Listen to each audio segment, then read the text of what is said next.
So this is a quick little review on the DYLN cup with the alkaline diffuser built into it. Or not built in, but the diffuser that you have to change.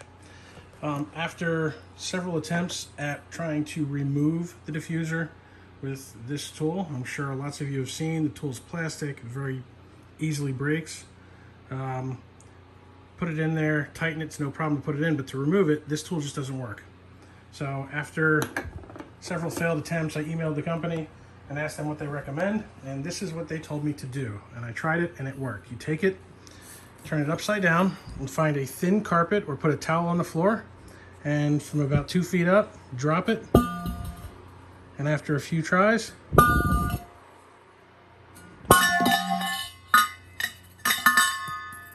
falls out.